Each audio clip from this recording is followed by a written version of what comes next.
Hello everyone, I am Udita Agarwal and I have qualified for GRF in law। और आज मैं आपसे share करने वाली हूँ पेपर 2 में जो आपका लॉ का पेपर है उसमें आपको कौन कौन से टॉपिक्स पे फोकस करना है और मैंने कौन कौन से रिसोर्सेज का यूज़ किया था सारे सब्जेक्ट्स को कवर करने के लिए। तो जो आपका पेपर 2 है उसमें आपके टोटल 100 क्वेश्चन आते हैं और हर क्वेश्चन आपका 2 मार्क्स का होता है और कोई नेगेटिव मार्किंग इसमें नहीं होती है। टोटल आपके इसमें 10 यूनिट्स हैं। और जैसे हम शुरू करते हैं फिर फर्स्ट यूनिट से। तो फर्स्ट यूनिट है आपकी जूरिस्प्रूडेंस। अब जूरिस्प्रूडेंस के लिए मैंने कोई भी अलग से सोर्स नहीं लिया था या फिर कोई मैंने बुक नहीं ली थी। जो मेरे पुराने एलएलबी के नोट्स थे उन्हीं से ही मैंने यूजीसी नेट के सिलेबस के अकॉर्डिंग दोबारा से नोट्स प्रिपेयर किए थे। तो इसमें जो आपका फर्स्ट टॉपिक है nature and sources of law, ये इतना इम्पॉर्टेंट नहीं है, बट इसमें जो स्कूल्स ऑफ जूरिस्प्रूडेंस है यहाँ से आपको करना है। तो स्कूल्स ऑफ जूरिस्प्रूडेंस में आपके 6 स्कूल्स आते हैं, बट आपके यूजीसी नेट के लिए केवल 4 ही स्कूल्स इंपॉर्टेंट है, एनालिटिकल, हिस्टोरिकल, सोशोलॉजिकल और नेचुरल। फिर आपका आता है लॉ ऑफ मोरालिटी। इस वाले टॉपिक में से बस आपके से कुछ लॉ से रिलेटेड और कुछ मोरालिटी से रिलेटेड स्टेटमेंट्स हैं, तो वो स्टेटमेंट दे करके आपसे पूछ लेते हैं कि कौन से जूरिस्ट ने बोला था, तो यहाँ से आपको ये करना है। Then concept of rights and duties पर आते हैं। तो इस वाले कॉन्सेप्ट में कुछ जूरिस्ट के नाम आते हैं। इसमें theories of rights and duties हैं, तो फिर वो थ्योरीज़ कौन से जूरिस्ट ने दी थी, विल थ्योरी और इसमें एक इंटरेस्ट थ्योरी आती है। एलिमेंट्स ऑफ राइट्स आते हैं और काइंड्स ऑफ राइट्स आपको तैयार करने हैं। बहुत ही छोटा सा टॉपिक है ये आपका। इसी तरीके से आपका लीगल पर्सनैलिटी में भी सिर्फ आपको थ्योरीज़ करनी है लीगल पर्सनैलिटी की, और 1-2 जूरिस्ट के नाम आते हैं इसके अंदर भी। देन प्रॉपर्टी ओनरशिप पोजेशन, यहाँ पे भी आपको कुछ स्टेटमेंट्स, कुछ डेफिनेशंस हैं जो पूछ लेते हैं आपसे डेफिनेशन दे करके कि ये डेफिनेशन किसने दी थी, तो यहाँ से आपको डेफिनेशंस करनी है। और फिर जो आपका 7 टॉपिक लाइबिलिटी है, लाइबिलिटी से आपका एक वो आता है होफिल्ड की जो थ्योरी, ज्यूरल रिलेशन की थ्योरी है, वो आपको इसमें करनी है। फिर जो आपके टॉपिक नंबर 8 और 9 है, ये वाले आप छोड़ सकते हैं, यहाँ से एग्ज़ाम में क्वेश्चन नहीं बनते हैं। और जो आपका लास्ट टॉपिक है मॉडर्निज़्म एंड पोस्ट मॉडर्निज़्म, यहाँ पे आपके 3-4 की थिंकर्स आते हैं, उनके नाम पूछे जाते हैं स्टेटमेंट दे करके, बुक्स के नाम पूछे जाते हैं, और बेसिकली मॉडर्निज़्म और पोस्ट मॉडर्निज़्म का बेसिक मीनिंग क्या होता है। तो इस तरीके से तो आपके जो जूरिस्प्रूडेंस हैं, जो इसमें से मोस्टली क्वेश्चंस बनते हैं, आपके स्कूल्स के नाम दे करके पूछते हैं कि ये जूरिस्ट का नाम दे करके पूछ लेंगे कि ये जूरिस्ट कौन से स्कूल से बिलोंग करते थे, तो आपको ये ध्यान रखना है। सेकंड, यहाँ से बुक्स से ये काफ़ी क्वेश्चन पूछते हैं, बुक्स के ऑथर्स से भी पूछते हैं, और बुक्स जो आती हैं आपकी क्रोनोलॉजी में भी लगाने के लिए आती है, तो आपको ईयर वाइज याद करने हैं बुक्स के नाम, उनके ऑथर्स और वो बुक कब पब्लिश की गई थी। और फिर इसमें आपके बनते हैं जो थ्योरीज़ दी थी आपके जूरिस्ट ने, तो थ्योरीज़ एक साइड पे आपके थ्योरीज़ लिख देंगे, दूसरी साइड पे जूरिस्ट, और मल्टीपल वो मैच द फॉलोइंग में इस तरीके से क्वेश्चन बनते हैं। तो एक तो आपकी हो गए, आपको स्कूल्स के नाम याद रखने हैं, कौन कौन से उनसे जूरिस्ट बिलोंग करते हैं, थ्योरीज़ पढ़नी है इसमें आपको, जो भी जूरिस्ट ने दी थी, स्टेटमेंट्स पूछे जाते हैं आपसे, बुक्स के नाम पूछे जाते हैं, बुक्स इसमें बहुत इंपॉर्टेंट है, और 1-2 कॉन्सेप्ट और हैं। तो जूरिस्प्रूडेंस आप, मैंने तो ये टॉपिक वाइज जो पुरानी मेरे पास नोट्स थे एलएलबी के, और जो पुरानी एलएलबी के टाइम की बुक्स थी वहीं से ये प्रिपेयर किए थे। इसके लिए मैंने कोई भी अलग से बुक नहीं ली थी। और इसमें आपके पोजेशन में 3-4 केस लॉज भी आते हैं, तो आपको वो 3-4 केस लॉज भी देखने हैं। फिर आपका जूरिस्प्रूडेंस के बाद आता है constitution and administrative law, second unit. तो इसमें कॉन्स्टिट्यूशन तो हम सभी ने काफ़ी बार पढ़ा है, तो कॉन्स्टिट्यूशन में तो आई थिंक किसी को भी प्रॉब्लम होती नहीं है। तो कॉन्स्टिट्यूशन में आपसे डायरेक्ट आर्टिकल्स ही पूछते हैं, तो आपको सारे आर्टिकल्स जो भी आपके सिलेबस में मेंशन है, टॉपिक नंबर 1 से लेकर के टॉपिक नंबर 7 तक, आपको ये सारे आर्टिकल्स बाय हार्ट याद होने चाहिए। और फिर कॉन्स्टिट्यूशन में से केस लॉस में से भी बहुत ज़्यादा क्वेश्चंस बनते हैं, और केस लॉस भी आपसे इस तरीके से पूछते हैं ये क्रोनोलॉजी के में लगाने के लिए।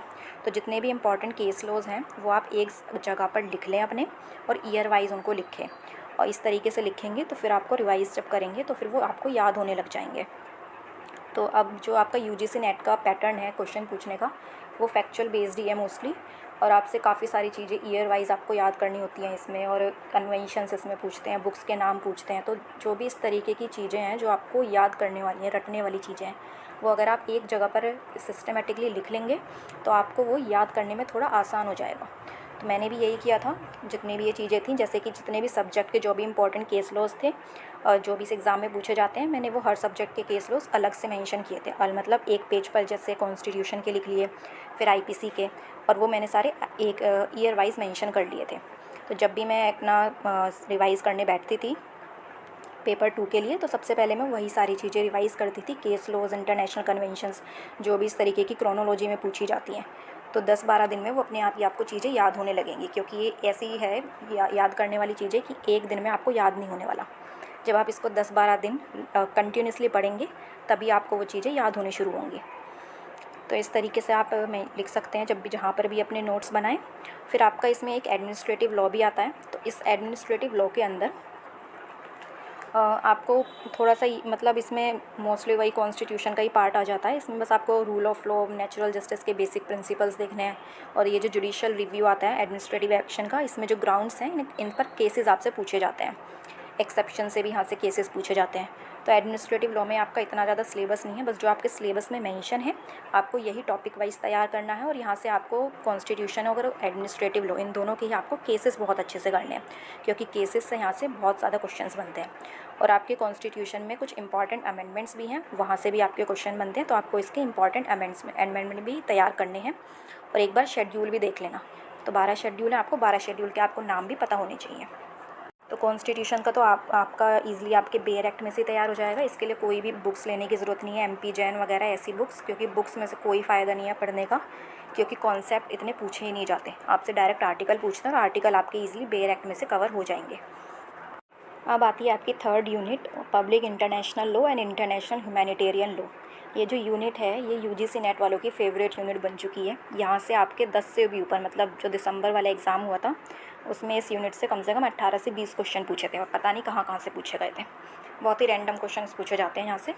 और कुछ ऐसे भी हैं जो कि इंपॉर्टेंट है आपको टॉपिक्स, वो इसमें कवर करने हैं। जो रैंडम क्वेश्चन हैं उनको छोड़ दें, क्योंकि हर बार आपके एग्ज़ाम में कुछ ना कुछ ऐसे 10-12 क्वेश्चन तो आपके पूछे ही जाएंगे, जो बहुत ही ज़्यादा ऐसे होते हैं जो आइडिया नहीं लगा सकते हम कि कहाँ से पूछ लिए, कुछ नई ही जगह से वो पूछ लेते हैं।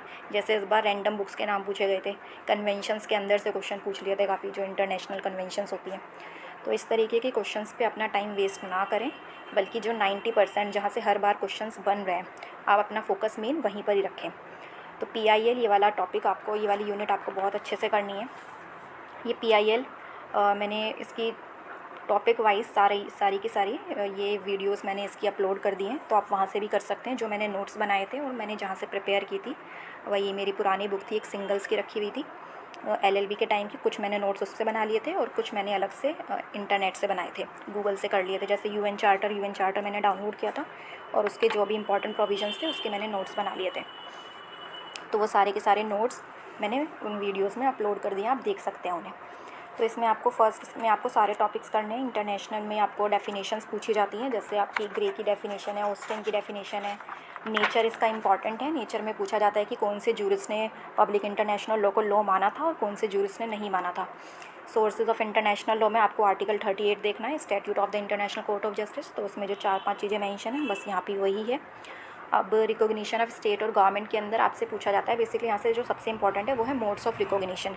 जो आपका डी फैक्टो और डी ज्यूरे रिकॉग्निशन आता है, तो उसके फीचर्स पूछ लिए जाते हैं।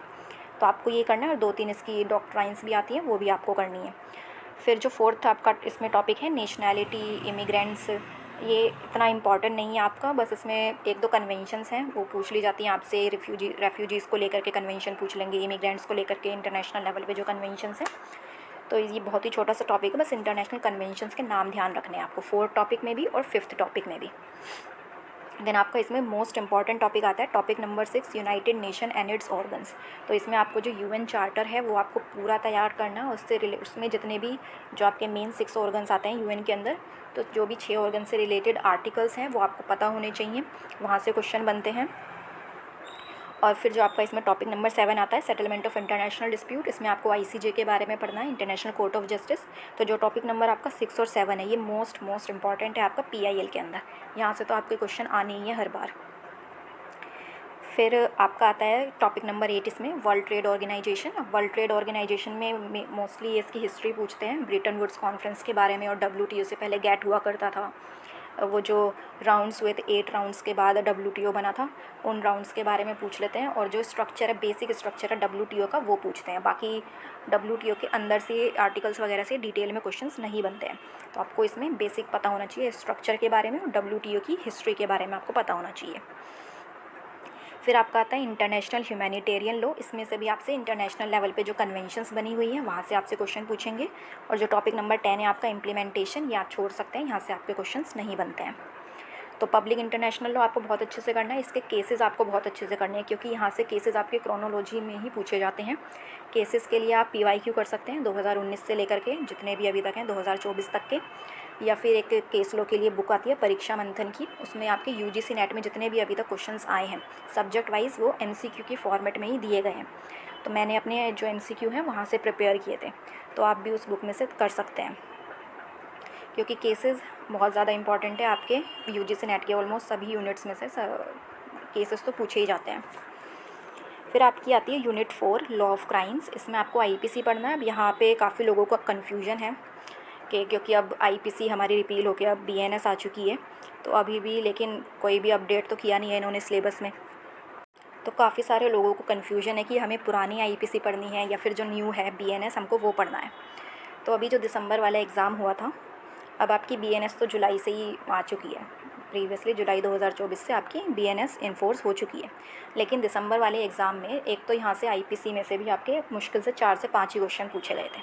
सिर्फ 4 से 5 क्वेश्चंस पूछे गए थे, IPC से ही पूछे गए थे। लेकिन आपके 2 क्वेश्चंस ऐसे थे जो क्वेश्चन तो IPC से थे, लेकिन उनके जो ऑप्शंस थे उनमें BNS भी मेंशन था।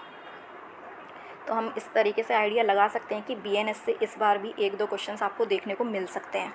और अभी जो मेरा आइडिया है वो यही है कि IPC और BNS दोनों को ही मिक्स करके ही क्वेश्चन पूछेंगे। तो आपको थोड़ा स्मार्टली ये वाली यूनिट कवर करनी पड़ेगी। तो मेरी एडवाइस तो यही रहेगी कि आप IPC ही तैयार करें अपनी, और बट BNS को भी कम्प्लीटली छोड़ करके ना जाएं। BNS में से भी आप सेक्शंस पे ज़्यादा फोकस ना करें, क्योंकि देखो सेम ही है, IPC के जो ऑफेंसेस थे वो ही BNS में है, लेकिन पूरा स्ट्रक्चर इन्होंने बदल दिया है। सेक्शंस आपके बिल्कुल इंटरचेंज हो चुके हैं। तो सेक्शन नंबर्स और जो पनिशमेंट के अमाउंट है वो भी काफ़ी बढ़ा दिए हैं। तो इन चीज़ों पे आप इतना फोकस ना करें न्यू में, पुरानी IPC को पढ़ें, जो भी आपके टॉपिक्स हैं, जो भी आप जैसे भी आप पढ़ते हुए आ रहे हैं। बट जो आपकी BNS है उसमें भी आपको थोड़ा बहुत तो तैयार करना पड़ेगा। जैसे कि आप BNS में से जो नए ऑफेंसेस ऐड हुए हैं, एक तो आपको वो वाले सेक्शंस करने हैं, जैसे आपके ऑर्गेनाइज्ड क्राइम हो गया, टेररिस्ट एक्ट हो गया, और किडनैपिंग में वो चाइल्ड की डेफिनेशन इन्होंने चेंज कर दी है। तो बहुत ही माइनर से चेंजेस हैं, 1-2 पेज में आप अगर नोट्स बनाएंगे तो वो आ जाएंगे जो भी नए चेंजेस हुए हैं। तो एक तो आपको ये नए चेंजेस करने हैं इसमें। दूसरा, इसमें आप BNS में कर सकते हैं जो चैप्टराइजेशन आप याद कर सकते हैं, कि मतलब अब टोटल जो BNS है उसमें आपके 19 चैप्टर्स हैं। ये जो आपके टोटल 19 चैप्टर्स हैं, इसमें एक तो आपको इनके नाम याद रखने हैं, और दूसरा आपको याद रखना है कि ये जैसे चैप्टर्स के अंदर कहाँ से लेकर कहाँ तक सेक्शंस दिए गए हैं। जैसे पनिशमेंट में 4 से 13 तक हैं, जनरल एक्सेप्शंस में आपके 14 से 44 तक हैं। तो बस इस तरीके से ये याद रख लेना कि कहाँ से कितने सेक्शंस कौन से चैप्टर्स में हैं। और एक इसमें आपको थर्ड ये करना है कि जो भी आपके मेजर ऑफेंसेस हैं, जैसे किडनैपिंग हो गया, आपका मर्डर हो गया, कल्पेबल होमिसाइड हो गया, तो इस तरीके के आपके कुल मिलाकर के 15 से 20 ऑफेंसेस होंगे टोटल। उनके जस्ट आपको सेक्शन नंबर याद कर लेने हैं न्यू वाले BNS में से। मतलब एक साइड आप IPC के सेक्शंस लिख लेना, और दूसरी साइड ही उसमें सिर्फ सेक्शन मेंशन कर लेना जो BNS के अब न्यू वाले हैं। तो इस तरीके से अगर आप इतना भी कर लेंगे तो आपको जो BNS है वो काफ़ी हद तक कवर हो जाएगा। और अगर इसमें से क्वेश्चंस आ भी जाते हैं तो भी आप कुछ ना कुछ क्वेश्चंस तो अटैम्प्ट कर पाएंगे। तो BNS और इसमें से आप ऐसे तैयार कर सकते हैं। और अगर आपको चाहिए तो मैं इस पर एक वीडियो भी बना दूँगी कि आप कौन कौन से नए सेक्शंस ऐड हुए हैं और कौन कौन से सेक्शंस पे आपको फोकस करना है। फिर आपकी आती है यूनिट नंबर 5। अब ये जो यूनिट नंबर 5 है, इसमें आपके लॉ ऑफ टॉर्ट्स और कुछ आपके 3 एक्ट इसमें हो आते हैं। तो ये मान लीजिए सबसे आपकी इजी यूनिट है, क्योंकि लॉ ऑफ टॉर्ट में ना तो आपको सेक्शंस याद करने हैं क्योंकि अनकोडिफाइड है, ना ही इसमें आपके इतने केस लॉस पूछे जाते हैं, ना ही इसमें आपको कोई ज्यूरिस्ट के नाम याद करने हैं, कोई ईयर, कोई क्रोनोलॉजी, कुछ याद नहीं करना। बस छोटे छोटे कॉन्सेप्ट्स हैं लॉ ऑफ टॉर्ट्स में। तो ये भी वही है, आपके LLB के कुछ नोट्स रखे हो, LLB की कोई पुरानी बुक रखी हो और इनमें से भी नहीं है तो ईज़िली आपको नेट पे इसकी वीडियोस मिल जाएंगी, आप वहाँ से भी इसको तैयार कर सकते हैं। तो नॉर्मली ये भी जो भी मैंने नोट्स बनाए थे या फिर जहाँ से भी तैयार किया था वो सब भी मैंने शेयर कर दिया है, तो आप वहाँ से भी देख सकते हैं अगर आपको वो भी सही लगे। तो इसमें भी आपको सारे टॉपिक्स तैयार करने हैं 1st से लेकर 7th, और इनको ज़्यादा डिटेल में नहीं करना, बस आपको बेसिक इनका मीनिंग पता करना है। और इसमें 1-2 केस लॉस हैं, और जो आपका टोट है उसमें से ये ज़्यादा अजीब से केसेस नहीं पूछते हैं, मतलब आपके जो लैंडमार्क केसेस हैं वही पूछे जाते हैं आपके एग्ज़ाम में। तो आपको वही एशबे वर्सेस वाइट हो गया, डोनोगी वर्सेस स्टीवेंसन हो गया, इस तरीके के केसेस पर यहाँ पर फोकस करना है। फिर इसमें जो लास्ट के 3 टॉपिक्स हैं इनको लेकर के काफ़ी परेशान होते हैं हम कि ये जो कंज्यूमर प्रोटेक्शन एक्ट है, मोटर व्हीकल और कंपटीशन है, ये किस तरीके से करना है। तो इसमें जो आपका कंज्यूमर प्रोटेक्शन एक्ट है और कंपटीशन एक्ट है, तो ये तो आपके बहुत ही माइनर से एक्ट है, इनको तो आप तैयार कर सकते हैं। तो इसमें भी ये भी आपको पूरे नहीं पढ़ने हैं, कंज्यूमर और कंपटीशन भी। तो कंज्यूमर प्रोटेक्शन एक्ट में से आपको एक तो इसमें 2-3 आपकी इंपॉर्टेंट डेफिनेशंस आ जाती हैं, कंप्लेंट की और कंज्यूमर राइट्स की। तो ये आपको 4 डेफिनेशंस इसमें से तैयार करनी है। और इसके साथ ही इसमें चैप्टर नंबर 2 है जिसमें काउंसिल के बारे में बात किया गया है, कंज्यूमर प्रोटेक्शन काउंसिल। आपको बस उसके सेक्शंस करने हैं। फिर इसमें एक अथॉरिटी आती है, उसका भी आपको सिर्फ एक सेक्शन याद रखना है। और फिर जो इसमें सबसे मोस्ट इंपॉर्टेंट जहाँ से एग्जाम में क्वेश्चंस बनते हैं वो है आपकी कंज्यूमर डिस्प्यूट रिड्रेसल कमीशन, जो आपके चैप्टर नंबर 4 में मेंशन है। तो इसमें से आपके सेक्शन नंबर भी पूछे जाते हैं कि डिस्ट्रिक्ट जो रिड्रेसल कमीशन है वो कहाँ पर है, स्टेट वाली कहाँ पर है, नेशनल वाली कहाँ पर है, और इनका आपसे जुरिसडिक्शन पूछा जाता है। तो आपको दोनों जुरिसडिक्शन याद करें, जो पुराने था और ओल्ड वाले एक्ट में था और जो न्यू वाले एक्ट में है, क्योंकि अभी ये भी काफ़ी ये वाला जो आपका एक्ट है ये 2019 में अमेंड हुआ था। तो आपको ये जुरिसडिक्शन पता होने चाहिए।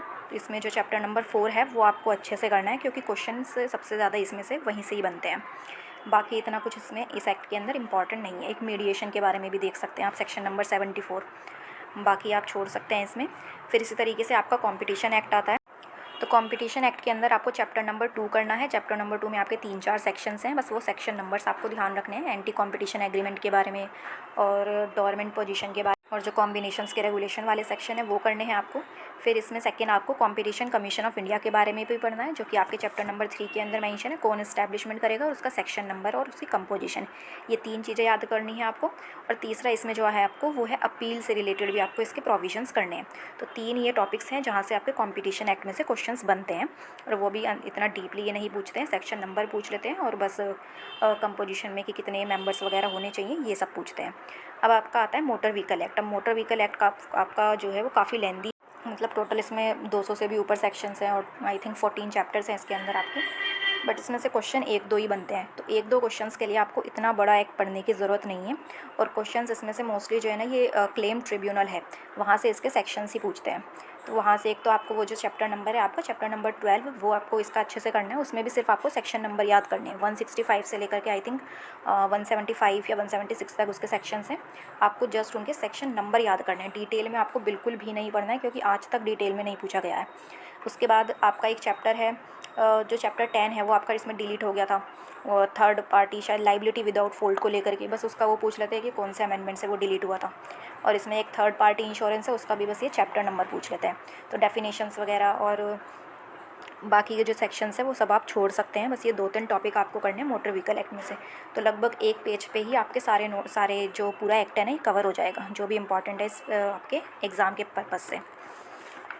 तो आपको ये तीनों एक्ट बिल्कुल ही ब्रीफ में तैयार करने हैं। बाकी इन तीनों में से आपके केस लॉ से क्वेश्चन नहीं बनते हैं। कंज्यूमर प्रोटेक्शन एक्ट में आपके 2-3 इंपॉर्टेंट केसेस हैं, बस आपको वो करने हैं। बाकी कंपटीशन मोटर व्हीकल में आपके कोई भी ऐसे केस लॉस नहीं है। टोर्ट में हैं आपके केसेस अच्छे, इंपॉर्टेंट जो केसेस हैं वो आपको करने हैं।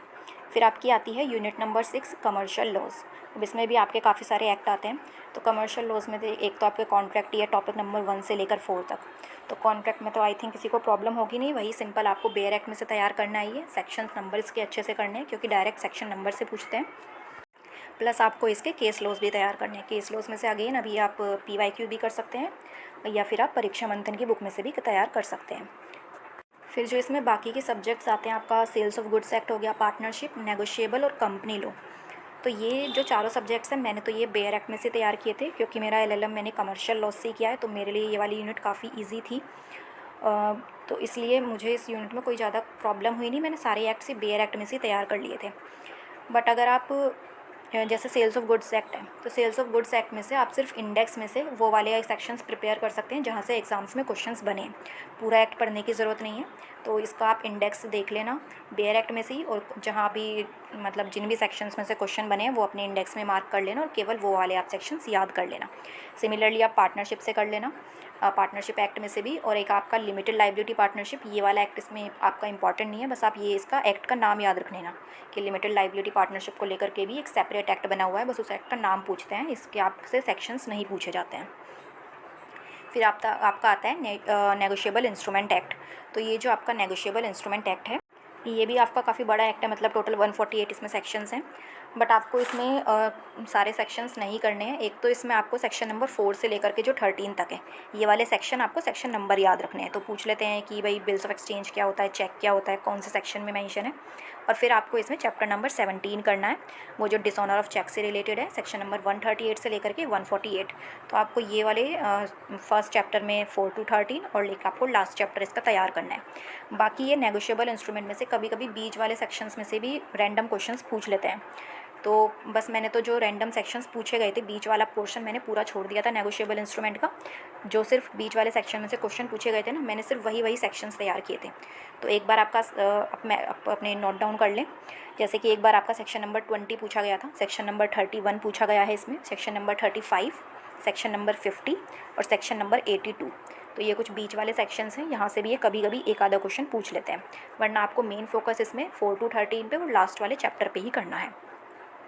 अब आते हैं आपके कंपनी लॉ में। तो कंपनी लॉ आपका काफ़ी बड़ा एक्ट है, लेकिन उन्होंने सिलेबस में जो मेंशन किया आपको सिर्फ वही पढ़ना है। तो इसके अलावा जो उन्होंने मेंशन किया इनकॉर्पोरेशन, प्रोस्पेक्टस, शेयर्स, तो इसके लिए भी मैंने वीडियोस बना दिए हैं, आप उसमें देख सकते हैं। उसमें ये सारे टॉपिक्स मैंने कवर कराए हैं। आपको सिर्फ ये वाले इसमें टॉपिक्स करने हैं, और इसके साथ साथ इसमें से एक इसके फीचर्स ऑफ कंपनीज़ में से भी क्वेश्चन पूछते हैं। तो ये वाला टॉपिक भी आपको तैयार करना है। फीचर्स में से बेसिकली केस लॉज पूछते हैं। तो एक तो वो तैयार करना है आपको। दूसरा, डेफिनेशंस में आपसे काइंड्स ऑफ कंपनीज़ में से भी क्वेश्चन बनता है। तो काइंड्स ऑफ कंपनी के डायरेक्ट सेक्शन नंबर पूछ लेते हैं ये, एक आपको वो तैयार करना है। और इसमें थर्ड है आपका NCLT, national company law tribunal, तो वहाँ से भी आपके क्वेश्चन बनते हैं। तो ये जो आपके सिलेबस में मेंशन है, इन टॉपिक्स के अलावा आपको ये 3 टॉपिक और तैयार करने हैं। एक तो फीचर्स वाला, एक आपको काइंड्स ऑफ कंपनीज़ में से उसकी डेफिनेशंस पूछते हैं, और दूसरा आपको नेशनल कंपनी लॉ ट्रिब्यूनल।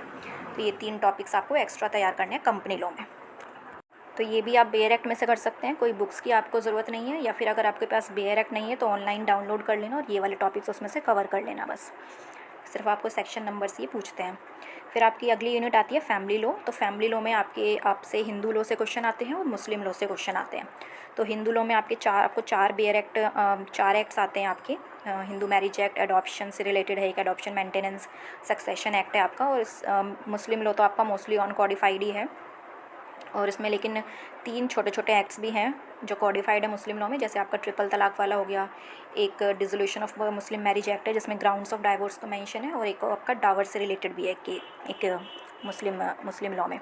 तो वो 3 एक्ट आपको एक्ट तैयार करने हैं। और बाकी जो अनकॉडिफाइड हैं आपके प्रोविजंस, जैसे निकाह से रिलेटेड हो गए, तलाक से रिलेटेड, डावर से रिलेटेड, एक्नॉलेजमेंट, तो इनके बारे में आपको बस बेसिक पढ़ना है। तो यहाँ से आपके क्वेश्चंस बनते हैं। तो ये भी आप टॉपिक वाइज तैयार कर लेना। बेयर एक्ट में से ये वाला भी आपको तैयार करना है। सोर्सेज स्कूल्स में से आपको बस मिताक्षरा, जिमुतवहाना, ये वाले बस इनके ये 2-3 चीज़ें पढ़नी है। और बाकी जो भी टॉपिक वाइज हैं वो अपने बेयर एक्ट में ही आप मेंशन कर लेना कि मैरिज से रिलेटेड क्या क्या अभी तक क्वेश्चंस पूछे हैं, ये आपको करना है। तो ये भी आपका इजीली बेयर एक्ट में से हो जाएगा। इसके लिए भी आपको कोई बुक्स लेने की ज़रूरत नहीं है। यूनिफॉर्म सिविल कोड में से बस आपको एक आर्टिकल 44 करना है कॉन्स्टिट्यूशन का, और 4-5 केस लॉज हैं, उनको आइए क्रोनोलॉजी में पूछते हैं। तो ये भी आपका इजीली हो जाएगा फैमिली लॉ। अब आती है आपकी अगली यूनिट इन्वायरमेंट और ह्यूमन राइट्स। तो इन्वायरमेंट में जो सबसे इंपॉर्टेंट है आपकी, वो है इंटरनेशनल इन्वायरमेंट कन्वेंशंस। तो इंटरनेशनल लेवल पे इन्वायरमेंट को लेकर के काफ़ी सारी कन्वेंशंस हो चुकी हैं, और हर बार एग्ज़ाम में वहाँ से क्वेश्चंस बनते हैं।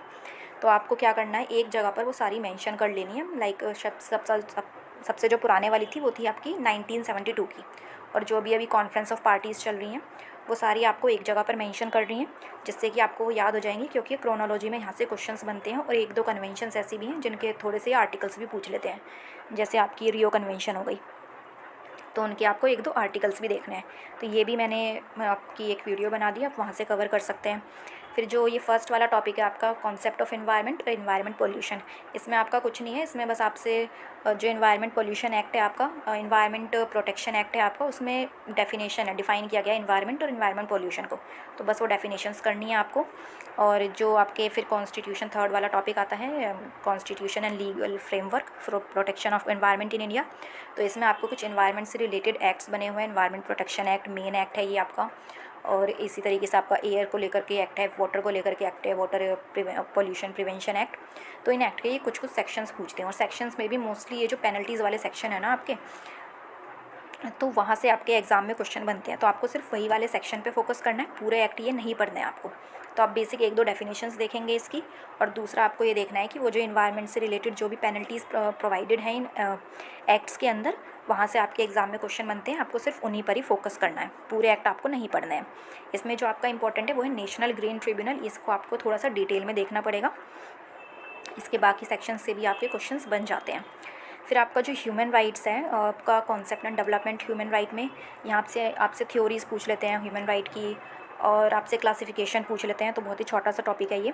यूनिवर्सलिज्म एंड कल्चरल रिलेटिविज्म, ये टॉपिक आप छोड़ सकते हैं, इसका बस आपको मीनिंग देखना है, मीनिंग भी वैसे इतना पूछते नहीं है, या आप टॉपिक छोड़ सकते हैं। फिर आपका आता है इंटरनेशनल बिल ऑफ राइट, ये आपका इंपॉर्टेंट है, इसमें आपके 5 इंटरनेशनल कुछ डॉक्यूमेंट्स हैं, उनके नाम बेसिकली आपसे पूछे जाते हैं, तो बहुत ही छोटा सा टॉपिक है ये, आपको तैयार करना है। फिर जो आपका ग्रुप राइट्स है, ग्रुप राइट्स में से भी ये जो वुमेन चिल्ड्रन को लेकर के आपसे कन्वेंशन ही पूछी जाती है इंटरनेशनल लेवल पे, या फिर इंडिया में भी कभी कभी पूछ लेते हैं कि इंडिया में वुमेन से रिलेटेड कौन कौन से लॉज हैं। तो आपके कुछ 7-8 कन्वेंशंस है इसमें, बस आपको वही तैयार करनी है। तो इसमें मैंने यही किया था, जो प्रीवियस ईयर में ऑलरेडी पूछी जा चुकी हैं कन्वेंशंस, केवल मैंने वो वाली ही कन्वेंशंस तैयार की थी, बाकी की मैंने नहीं पढ़ी थी। फिर जो आपका इसमें लास्ट टॉपिक है, उसमें आपको नेशनल ह्यूमन राइट कमीशन अच्छे से करना है, यहाँ से अच्छे खासे क्वेश्चंस बनते हैं, तो ये एक्ट आपको थोड़ा डिटेल में करना है। बाकी की जो कन्वेंशंस हैं आपकी, बस उनके आप मेन एक तो नाम याद रख सकते हैं, और अगर कॉन्स्टिट्यूशन में है वो कन्वेंशन तो कमीशन, तो उसका आप याद कर सकते हैं कि कौन से अमेंडमेंट से आया था और कौन सा उसका आर्टिकल था। इसमें आपको मेजर फोकस जो करना है वो है आपका नेशनल ह्यूमन राइट कमीशन पर। फिर आती है आपकी unit number 9, intellectual property rights and information technology law. तो ये भी थोड़ी मुश्किल लगती है हमें यूनिट, क्योंकि आईपीआर के बारे में हमने काफ़ी पहले पढ़ा था, दोबारा से अब हम इतना पढ़ते नहीं हैं इन वाले लॉज को। तो इसमें आईपीआर में आपके काफ़ी सारे एक्ट आते हैं। कॉपीराइट एक्ट के बारे में पूछते हैं, ये law of patent, trademark and geographical indication, और इन एक्ट के अंदर से भी क्वेश्चंस आपके बनते हैं, लेकिन कुछ ही सेक्शंस में से बनते हैं। अगेन आपको सिर्फ वही वाले सेक्शंस तैयार करने हैं, पूरे पूरे एक्ट नहीं पढ़ने हैं। तो इसके लिए भी मैंने जहाँ से भी मैंने तैयार किया था, तो मैंने तो ये एक्ट ऑनलाइन ही डाउनलोड किए थे, और मैंने देख लिया था, मतलब जो भी सिलेबस में मेंशन है, जैसे कि इन्फ्रिंजमेंट से रिलेटेड, प्रोसीजर से रिलेटेड, काइंड से रिलेटेड, तो यहीं से ही मोस्टली क्वेश्चंस बनते हैं, केवल वो वाले प्रोविजंस मैंने तैयार किए थे, तो मैंने उनके शॉर्ट में अपने नोट्स बना लिए थे ऑनलाइन बेर एक्ट डाउनलोड करके। तो उसी तरीके से ही आप भी तैयार कर सकते हैं ये, इसके लिए भी आपको कोई अलग से बुक लेने की ज़रूरत नहीं है। और आईटी एक्ट में से जो आपको फोकस करना है वो है आपके साइबर क्राइम्स। तो साइबर क्राइम्स आपके हर बार एग्जाम में क्वेश्चन बनता है यहाँ से, साइबर क्राइम्स के सेक्शंस और कितनी किसकी पनिशमेंट है, तो यहाँ से आपको ये वाला इंपॉर्टेंट है जो तैयार करना है। तो इसके लिए भी आप वीडियोज़ देख सकते हैं, और या फिर आप ऑनलाइन बेर एक्ट डाउनलोड करके उसमें से जो भी आपके सिलेबस में इंपॉर्टेंट टॉपिक्स हैं वो आप तैयार कर सकते हैं। यहाँ से आपके केस लॉज इतने इंपॉर्टेंट नहीं है। आईटी एक्ट में से तो बस आपको श्रेया सिंगल वाला केस लो करना है, और जो आपके कॉपीराइट, ट्रेडमार्क, इसमें से भी आपके बस 3-4 केसेस हैं हर टॉपिक के अंदर, वही आपको तैयार करने हैं। अब आते हैं आपके लास्ट यूनिट पर, जो कि है आपकी comparative public law and system of governance. तो यहाँ पे हमें डिफरेंट तरीके से जो कंपैरेटिव वे में पढ़ना होता है कि इंडिया से बाकी जो कंट्रीज़ हैं वहाँ पर रूल ऑफ लॉ किस तरीके का है, सेपरेशन ऑफ पावर किस तरीके का है। तो ये भी मैंने ऑनलाइन ही पढ़ा था, ऑनलाइन ये मैंने आई थिंक यूट्यूब वीडियोस से पढ़ा था। तो हर टॉपिक में डाल देती थी यूट्यूब वीडियो पर, और उसके फिर मैंने अपने अलग से नोट्स बना लिए थे, और इस तरीके से मतलब हर टॉपिक मेरा 2 से 3 पेज पे मैंने कवर कर लिया था। तो ओवरऑल आई थिंक ये 15 से 20 पेज का मेरा ये इस वाली यूनिट के नोट्स कंप्लीट हो गए थे। तो उसके लिए भी मैंने वो सारे नोट्स भी शेयर कर दिए हैं, आप उसको देख सकते हैं। इसमें जो आपको फोकस करना है, ओम्बड्समैन कॉन्सेप्ट आपका इसमें इंपॉर्टेंट है, क्योंकि उसमें से आपका लोकपाल एंड लोकायुक्त एक्ट यहाँ से एग्ज़ाम में क्वेश्चन बनते हैं। फिर दूसरा जो अमेंडमेंट का प्रोसीजर है, अमेंडमेंट्स में से इंडिया से नहीं बनते हैं क्वेश्चन इतने, बल्कि यूएसए में किस तरीके से अमेंडमेंट होता है, तो वहाँ पे ये ज़रूरी है, ये आपको यूएसए के अमेंडमेंट के बारे में पता होना चाहिए।